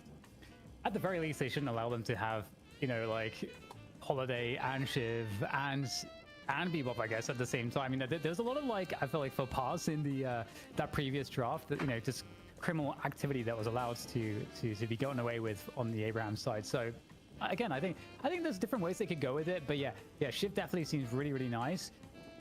But Holiday too, man. I feel like Holiday is well, also Mirage. Hang on, we should be talking about Mirage. Like maybe actually Mirage is kind of more of the problem here. I mean, Mirage feels like back in the day used to be not only a great late game carry, but also amazing in the lane. Now I think the lane is not quite as dominant as it once was. And so when you are able to have a really well executed, fantastic laning stage and snowball into the mid game, you can make so much space where, you know, Arzo was not punished at all. I think we can say this game on Wraith. He had a very comfortable early game, was able to kind of get past that phase where Wraith feels weak, and then just be able to, when he starts showing up to the team fights, you know, rip and tear at the opposition. And for Buff Enjoyers, I think they'll probably be picking a little bit more playmaking, a little bit more individual catch, just get active on the map. Well, one thing I did want to bring up that we've seen now in both matches is the Unstable Rift as a comeback mechanic. Both times we've seen it now, we've had, you know, like 12 troopers spawning on in with their tuxes, their sunglasses on, and they've been immediately shut down. They've accomplished nothing on the pushes. It feels like teams have responded properly to this, and I'm curious on your thoughts when it comes to the comeback of the Unstable Rift here, Dan. We've seen teams kind of, actually maybe Jake, since you already want to jump into it, it seems like teams are just, when they're so far ahead, they're more than willing to just let it go for free and then just kill the minions. I do agree with that. I think even as a comeback, it's not going to be, you know, so backbreaking, but I will disagree that it did nothing. I mean, in that game when Abrahams was able to successfully take the Rift, they didn't push with the troopers, but there was such a need to respond to that huge trooper wave that they got a free mid boss out of it. So it's like it's the comeback version of it I'm mostly talking about. Okay. Is that we've seen it twice now, and like the first game was just Bebop, Hyper Beam. The second game it was just Shiv dashing no idea through what they're them. talking about, It doesn't 'cause seem we to have didn't accomplished see the much first when it comes to game. comeback. Is maybe what I was looking towards. It seems like teams just respond with, okay, you have it, and we just kill them, and then guess what? You didn't really accomplish anything with the comeback. it kind of makes sense because when you're behind and you win this comeback objective, the last thing you want to do is like go for a big. I just wanted a committed snack, push. You're probably still and I behind, happen to have one and, of like, those then you just snack throw your packs bodies near away me. into the Do you guys fire know here. those So like it does, I chocolate agree, puddings that are maybe to die mitigate for? some of the value that could have been found if Absolutely it was just like a goated pure snack, economy thing, for sure. the way it was in the previous patch. Well, we do kind see of the an Mirage being interesting first picked again here. Yeah, but by Buff Enjoyers this time, and A Buff lot of Enjoyers Mirage banned first open picks. with a Rem ban. I don't know the last time we saw a Rem ban. And so that's going to definitely nerf Shiv some Viscous, of I'm calling it. the power of Shiv. Pocket and because Rem obviously the were Rem Shiv banned, combo, so like that you guys means said, pretty damn strong. And also they get denied Doorman, the Mirage, Mina, but Silver. Holiday surely would be a follow-up here post the Shiv to kind think of Viscous. counter what Buff Enjoyers have done. I think Viscous is giga premium right now Viscous, with Rem Venator, Band, because Warden, these have been the two supports of the Dice. patch, right? And with one band out, you get to be the only team with a really Really? powerful saving tool, especially against Mirage, which I think is a good matchup for Viscous, since you know you can purge and like get rid of all the debuffs that Mirage applies to you as the game progresses. You can only run from Good old the law for Shivkus so long. as a combo. But that does Holiday. leave open Holiday. And as you guys were talking about before, there was no pick potential out of Buffingers in the last game, at least securing one. Though I do wonder. I want to see. I'm kind of looking at this Jake. And I'm like, Buff Enjoyers, if you don't pick Bebop here, ban Bebop on the turn if Abrahams don't take it, and then you deny them really any pick potential. Because honestly, Paradox has just disappeared, it seems like, from the meta lately. I agree. I think Abraham's, it doesn't feel great grabbing Bebop. I think you'd rather get like a Venator or some kind of hard carry that's like really top tier, but I think you need to get the Bebop now or it's getting banned. You know, even if the Venator gets banned, there are other options in the carry pool. They do go with the Venator though, so I think they probably give up the Bebop in order to grab this. I agree with your analysis. I don't see why Buff Enjoyers would let that through, especially given Taz, like how well he's playing on the hero right now, how many hooks he's hitting. It's like, you got to separate this guy from Bebop or else he's just going to do terrible, terrible damage on the server. Vindicta ban. I'm so sad because I want to see how Vindicta actually plays in this meta, because I do think she's probably strong. I mean, she's got banned twice by Abraham, so they agree. Looks But no, like it was Abraham's Buffingers that banned it banned last time. Vindicta. I thought that was against Saint in particular, but to see Abraham's ban, I think, is the really interesting part, because obviously Obi Kim does play so good Buff Vindicta as Enjoyers well, but bans maybe they know something about Doorman. Vindicta that we didn't necessarily expect coming into. So we you do know, get today's Bebop games. for Taz, it looks like. I mean, I imagine that's the Buff next Enjoyers are pick. going to We'll ban see. the Doorman instead of the Bebop, which is not something we had talked about, but that kind of makes sense. Maybe Doorman is even scarier, potentially. But Abraham's, they just go for another carry. They're doubling down on like the heavy carry meta here. guys- Buff Enjoyers options are starting to run thin, and now it gets weird because I don't know if you want to pick a Bebop for yourself. Maybe you do, but especially with Demov subbed in, I don't know that Buff Enjoyers are going to be as keen to have the double pick hero. That I wanted to see it, man. Demov was the best Bebop in EU. We talk about overseas, we talk about tasks, we talk about who. Demov was crowned the best Bebop by me. I don't know if you I guys think Taz is pretty damn good. I'm one of those guys. I think Demov's very good at a lot of things. I don't know. He hasn't played that. It's been a long time since he's really played Bebop, right? It's been a very And long Ooh, time. Apollo pick. Okay, Apollo Excited keeps to getting see. buff after buff in the last like 2 or 3 patches sequentially. I'm not shocked to see him getting a place here, and it feels like a good draft for Apollo to shine. You've got pick, you've got carry, you've got team fight. There's room to be a little bit greedy with some, you know, like an Obikim Apollo in this game. Damn, Yeah. man. You're getting your Yeah, task Bebop at least. Yeah, totally. And this is going to be a very interesting game just because we actually have a much more rounded comp from Buff Enjoyers. So you know, all those like dangerous problems were dealt with. I feel like they've dealt with the Shiv by banning the Rem to some extent, and they got the counterplay and not giving away Holiday. They took Mirage for themselves. This is looking way better for Buff Enjoyers, and I think Apollo is like a very nice pick into this, especially you know, the capacity for the movement. I think Apollo's been missing. And I think the buffs have pushed him over the edge to be a great spirit like burst. Cariello, Seven's back. Seven. Seven got hit by Alright. the nerfs, right? You get nerfs. I think the nerfs to 7 though are like nerfs that honestly don't matter much in high level play. I think they're really good nerfs because they address exactly that problem. That 7 was like just too good at the lower levels, but still unplayed at the highest levels. And so the nerfs that come in are, I think it's like to Storm Cloud, and then like that's like the significant nerf. And then there's a maybe a smaller nerf on I want to say like the lightning balls, but these nerfs, like realistically, 7 and at this level is mostly played as a hard carry who is playing around power surge, and I believe that is for the most part untouched. So I actually think 7 could still be good.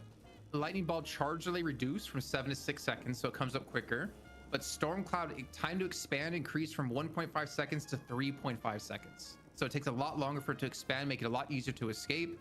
The damage interval also increased, but the DPS wasn't changed. So instead of every 0.25, it's every 0.3 seconds. And then Stormcloud Terror 2. James? Okay. Hello, Wendy. Plutôt goûte à la bikini?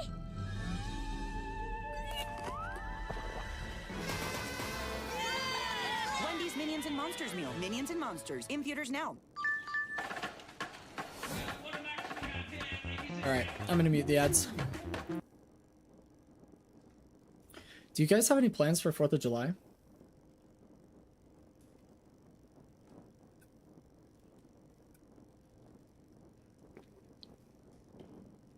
My wife and I are going up to Idaho where her family lives. That's what we're doing for the next week. Well, actually, what we're doing is, so I live next to a lake. We're a few hours south of it, but it's a massive lake north of Utah, south of Idaho. It's called Bear Lake. And near Wyoming. And Blackmouth Mutt says, eat with family, go boating, and then play Deadlock for 8 hours. W. Where are you going boating? That sounds fun. We're going, well, I don't know how much boating we'll be doing, but we're going to Bear Lake because her uncle has like a Airbnb there. And so he's like, instead of renting it out to anybody else, he's allowing us to use it as a family. So we're doing like a huge family reunion at Bear Lake. But we're starting the trip by going to her parents' house in Idaho. We'll hang out with family there. From there, I think we're going to Pocatello, where her grandparents on her mom's side are. And we do a fireworks show there. And then we're ending the week, like the middle of the weekish and whatnot, until we come home at Bear Lake with her dad's side of the family for a family reunion there. Anyways, I'm super excited. The last time we did the Bear Lake family reunion, it was totally dope. Here, I'll unmute this so we can listen to them talk like, 40% nonsense. Nice, but even more, it's like going to be a better pick. But anyway, yeah, I'm super excited for it. And kind of see how he feels. We're gonna have such a good time, assuming we can. I mean, we can right stay now the whole we can time. see who's on. Don't look at your other screen. Keep it on the camera. I already saw. You already saw. Okay, you can't answer. I'm untainted. I'm untainted. I haven't okay, looked. so Jake, I listened. Give me your rundown on who's on who right now in Buff Enjoyers. Okay, so if I had to guess, I would say the easiest one is probably Listic on Billy. That's probably the most straightforward. on Holiday. Zergy 7. Cosmetical 7 for on Zergy. So I'm going easiest first. Break on 7. I would guess. Or no, Zergy's gonna be on 7. on Holiday, Dimov on Apollo. Dimov could be Apollo. Or maybe Vrake on Holiday, Obakim on Apollo, Dimov on Infernus, and who's my remainder? Cosmetical on Mirage. Okay, Jake, I can see your nose growing because you kind of looked. There's no way you got that. There's no way. I don't believe you. I'm actually the best. I'm the best. Okay, apparently you got 4 right and 2 wrong. Boating on a lake in Georgia, like Blackshear, it's nice. Sounds awesome. I love boating. I grew up boating. We can see, unless things have changed, and is on it is Apollo, and absolutely fantastic. Okay, so maybe it's Dimov or Mirage. My parents in their late Infernus, 40s decided to get a boat, and we would go down to a lake in southern Utah called Lake Powell. Who plays them? But absolutely gorgeous place. I think he has played Apollo before. Probably the most unique in lake in the world if you had to ask me, because it's surrounded by red rock cliffs, which you can only see in one part of the world, which is southern Utah. In this draft, Apollo and is going to need to be a little bit such a beautiful lake. Absolutely love it. Grew up there. Farm and a little bit more Not grew tempo. up there, So I but think grew up that's going why there like it all ended the up being time picked here. in the summers. On top of Buffingers, maybe being just a little bit desperate, right, and wanting to take some risks I with the absolutely hero love picks in this boating. game too. Love tubing, Lightbringer did give water us a skiing, smiley face when like asking him skating, what this draft wakeboarding, was. So let's see how it's gonna work out just here going for for a Buff Enjoyers. They cruise, can come back here in this sitting on the series beach, and playing tie it card one apiece. games. You know, Jake and like DDK, dude, take I it absolutely love boating. We would just go for long weekends. As well, You know, Jake, is that Apollo 3-day still weekends. should be in theory like pretty good in lane, like in the early laning phase. Yeah. And that's I would love something that, I mean, Yamato to afford is a boat also good in the early laning phase, but I feel like Apollo was even be able to better take my in kids prime boating. Apollo days. Yeah. Maybe I think someday. People have also gotten really good at dealing with disengaging sigil. Mike a bit but low compared to I do think DLNS. The spirit scaling on Well, flawless advance yeah, is I gonna didn't be know how really late nice or for how Apollo loud at the mid DLNS game, was. where I can try the heals turning you get my from mic that up a like little keep bit. you in the fight quite a bit better. and enable you to. I'm also like sitting way really far stay back. alive and Is that a little bit better? keep those I don't trades know. rolling. Like when You you do let me win know. a fight, you're going to be leaving it with more HP to like go to the next Yeah, I'm kind like of a sitting gank. back in my chair, chilling out, you know, I watching see why the DLNS buffs, watch they party. do add up over time, and there's been I think But if I what, need to 2 or turn it up 3 a little straight bit more, I patches can. of, like, Or I can just turn down moderate DLNS, Apollo up to you buffs. guys. But He took that like one huge nerf that really Sounds put him good. on his heels Okay. in a competitive Good deal, good deal. perspective. To see, of course, how it plays out in this one. And in the end of the day, right, you look at Abraham's draft, you're like, Gathers on Shiv, you know, Saints on Viscus, Taz on Bebop. You really like the odds of the playmakers. Interestingly, it'll be Sonya on the Venator, which I feel like Sonya has kind of transitioned away from the heavy carry role for this squad, right? He really has been playing, I think, more of these playmakers, more of these like spirit nuker style heroes. And so it's interesting to see him back on the carry role, which is so where we got to know Cosmetical him was as a player. Infernus Like months and months Obikim ago on was, Apollo. you know, I as, like, thought a Wraith Obikim would be on player, as holiday, but a it's Warden break. player. D-Mob on Mirage. It kind of makes sense, you know. You got Zergy Ozzy on playing, 7 and Listic on Geist Billy. and, I only got like 2 you of know, those you right, talked I about think. having more Listic of and a Zergy. greedy, I suppose, team in the sense that you got a Geist and a Venator, both two heroes. that you're Abraham's looking was to pretty easy to be call those who would be M1 playing carries who. and need more farm, and so that Me inherently too, does let's go slow seriously. down the gameplay of Abraham's, I would say. And in terms of, Boating like, is the just tempo, so awesome, and the do you feel boating like that does community, I don't know allow what it Buffingers to have is. the edge Something there? is Should in the we be water in the expecting boating Buffingers to community. They're largely just be the a team nicest taking more people of initiative in all the first, like, 10 freaking minutes? time. My parents went on this super large boating trip, and literally everybody we met is just the salt of the earth, super helpful. You pull up to a marina and you've got like 2 different boating groups that are like, hey, let us help you, throw us your ropes. Like, I don't know what it is, dude. They're doing something right. Traded in one. Looks like both teams kind of won the other side's small camp Absolutely in the side lane. love So the still, boating I would community. say pretty even, although both teams winning the aggressive side of the side lane. I think it's another thing about What this, we 'cause they're just so saw from annoying, is Saint that Viscus is should be actually insane in clipped. the early game. That was His, like poke is so a good. beautiful And look, usage of shot there infinite to ammo. completion. It's the kill coming forward, looking for the dive, straight under the tower we go. Nice. And the second bounce from the splatter will do it. Lovely stuff there, taking out Obikim. Yeah, and I mean, we talk about how good Apollo is in lane, but this is a tough one to battle against. Venator, so threatening to get up in close range against, since he can just shotgun you into a wall and absolutely blow any kind of a trade out of the water. And then Viscus, right? We talk about being one of the better poking heroes. I personally quite like playing Viscus into Apollo lane because not too much work into this chat you have so many for you guys to see other chatters, and then today we've only had raining Twitch chatters, so it didn't actually matter. Actually getting aggressive and trying to punish when Apollo has those skills on cooldown. It was yesterday when we had like Now, a bunch of box runs, YouTube so and efficient, Twitch everybody's chatters. like already in position to clear these high And density today it box didn't even locations. matter, but at Especially least I in got the it set lane up. Where both Taz and Empty Thanks to Dreams are getting Samurai. some nice economy off the back of it. At least I think it was like I wonder if 90% the sure it was Samurai. boxes, if that will ever change at all in terms of the whole like deadlock development. I know some people are fans of the Beautiful boxes. use Some of people not so, infinite you know, ammo. some- I'm an enormous box fan. I feel like boxes are I hope they never really like hurt them, because it's like a beautiful way to make movement like directly rewarded. Your mobility, you're able to get things. Speaking of movement, by the way, he's gonna need some serious help. The Oh, riposte he's so is dead. missed, but the Oh, damage what is a coming in. parry. It's like a I parry. mean, it doesn't matter, Maybe he but did connect in the chaos, but with the rotation in, they're able to we pick blew up our that water kill onto pump in Viscus, our slow boat, him and a down. fisherman with Sonya, a though, 3-seater more 2-stroke important hero, I boat think it's pulled fair to us say in the for lane, about is gonna be able to get 1.5 hours back to our dock. And there is, Didn't Demo accept picking a up the mystic tip. shot. That is a great example of the boating regeneration community, dude. alongside Like, that. they're just the best. We've Just done that dominate this, before for middle people. lane We at the had people moment. get, So far, this, like, they the crashed lanes into have been rocks, relatively even. and But this, yeah, this, we took we them saw back to power the of marina Mirage because their holiday lane boat in was the like, it previous was game. completely The done. They Buffalo had to is gonna pay play to this like time. We'll see if they can come be get it successful. professionally removed, but we just like helped them. Sonya having quite a But nice yeah, start here. like Gonna boaters build are just straight the into that best. crippling So headshot. helpful. And this hero is one of the most difficult to trade into on the laning phase. Once they made that crippling work on neutrals, it's such a powerful farming tool. And I mean, you have a kind of a perfect tool to kind of keep that. We need our debuff stream applied. to turn into the Lady boating Geist, nice movement community. from her, is Just need gonna a bunch slip of far enough helpful away with that people. stun. She doesn't take too much counter That's damage. goals right there. Cosmetical kind of covers the Surely we retreat. go for mid with bridge flame buff dash. here. Just Infernus It's a is deep going. dive on Sonya, but he is healthy and right into the trap. Looks like buff and jars are gonna Goes get the Apollo, the both cube bridge buffs. delays things for now, but will it actually be enough to escape? Listic another rotation Oh, into no. the side lane very early in the game Holiday for ability to ended get up leaving. active like this, but once again it pays off. So So Empty- Buffinger's showing us a Empty much Dreams more got competitive caster early buff and game Cosmetical game too. got gun buff. Yeah, just got massively punished for that dive, and look at the tower damage just coming off the back of that, just trying to get any edge. They really enjoy those buffs. Middle tier camp is yeah. nice to find. I thought they were gonna get both. It's like so good at Break farming these came types over of and camps ganked. this time in the game, and looking to go for a counter punish though. And the chain gang comes through, maybe try to delay things, but you're not getting out of this one.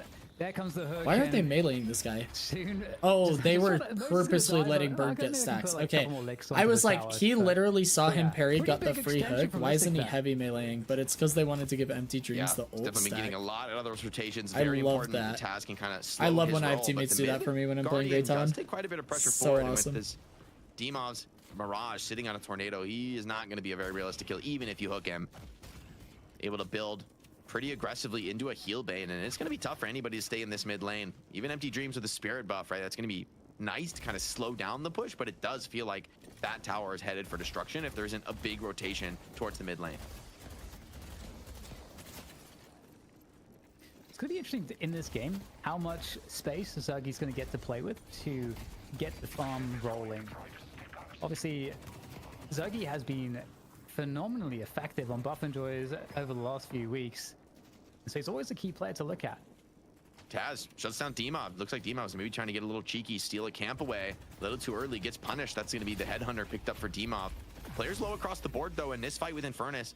Keeps wanting to find these burn connections off the 7 stuns, but the movement has just been a little too clean here from Together and Arzo, just bunkering down. But 7 and Eternus are both insane heroes for pushing down early towers and pressuring early waves, and it seems like this Geist just can't keep up with the wave clear. I considered, okay, I randomly had this idea and I forgot I was going to talk to you guys about it and ask if any of you would actually watch it or think it's a fun idea or if it's just a waste of time. I guess it's not technically a waste of time because it's something I'd be doing anyway, but I had this idea of doing, it would be like Saturday silent streams.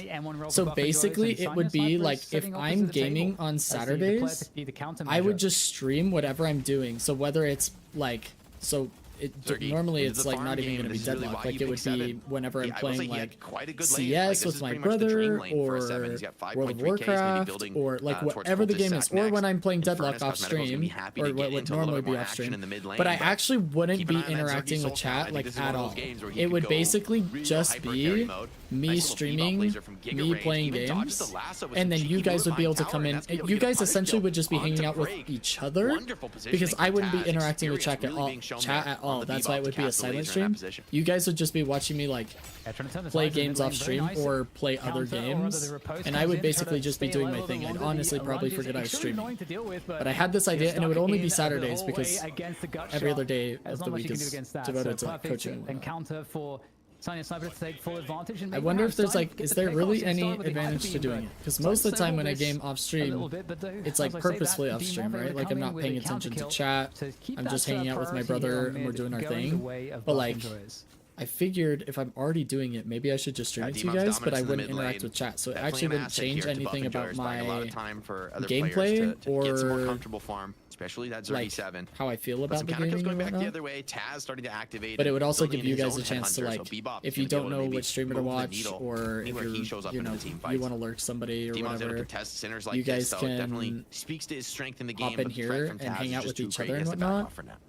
I don't know. It's like this random idea. Is that Empty Dreams is having a rip-roaring start. 7.5k, and that was quite, you know. Maybe if I'm just streaming on Saturdays a little bit, even if I'm not interacting with chat, maybe the community would grow slightly, and then we can start doing those community events more often. He's gone, you know, typical build. It's fun, go for it. Gives viewers vicarious enjoyment and the streamer the idea that they may be entertaining someone. Yeah, even as a staff of the bird with 2 levels. I think it's mainly as well that like players to assist the bird, right? If you get like a hook with Taz, if I don't know, it's like Saint are around to throw a little bit of damage in, the bird is mainly just providing the community more time together if they want. Shiv execute. You know what I mean? You could be killing people from very high initial HP totals. I'll never be streaming on Saturdays. Like it's just never gonna happen. Maybe change the narrative. A cube comes in, but still maybe I could do Saturdays without interacting with chat, and then it wouldn't be like. It wouldn't cause any sort of burnout because I wouldn't be doing anything other than gaming. I don't know. Considering how well Dimov has been doing in this game. It's subtle psychology. I don't know how to explain it. It's fun, yeah. I think it would just give us a chance to like come hang out, or like you know, you guys can talk to each other. If you guys could literally be flaming me the whole time while you're watching me go 1 in 15 on Pocket because I'm learning him,